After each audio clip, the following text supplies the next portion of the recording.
मक्खी, अन्नाहल, apps mellifica, honey bee.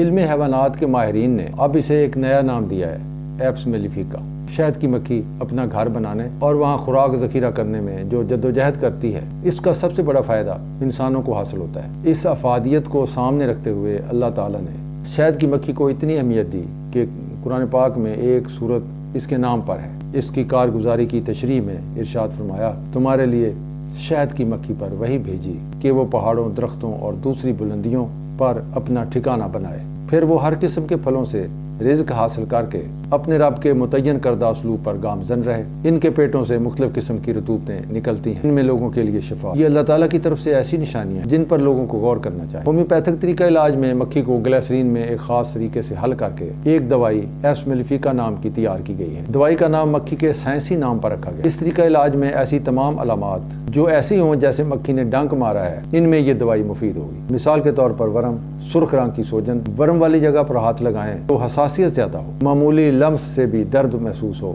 जो कि सपैर को बढ़ जाए, पूरे जिस्म पर सोजन हो, पेट में पानी पड़ा हो, गुर्दों में सोजिश हो, नखाई झिल्लियों में सोजिश, अफजा की कमजोरी, दूसरों से हसद, थकावट, बेजारी, छोटे बच्चों का सर बड़ा हो जाना, इसमें पानी पड़ना, आंखों में थकन और दर्द, आंखों का फड़फड़ाना, आंखों के नीचे सोजिश, नाक और कान सुर्ख हो जाएं, चेहरे पर सूजन हो, नींद में दांत पीसने की आदत, मुंह और जुबान खुश्क हो, पेट में जलन मगर प्यास में कमी, पतले दस्त आते हों जिसका रंग स्याही माइल या सफ़ेद हो सकता है यानी हैजा की तरह, मकद के इर्द गिर्द जलन हो, गुर्दों में दर्द हो, पेशाब कम आए मगर जलन से आए, माहवारी बंद हो, रहम में सोजिश हो, सीनों में दर्द के साथ साथ फेफड़ों में पानी पड़ जाए, खांसी ज्यादा होती हो मगर बलगम कम आए, जिनसी ख्वाहिश बढ़ी हुई हो मगर जिस्म में अमूमी कमजोरी नजर आती हो, तो ऐसी तमाम कैफियत में एप्स मेलिफिका दवाई निहायत अक्सीर है।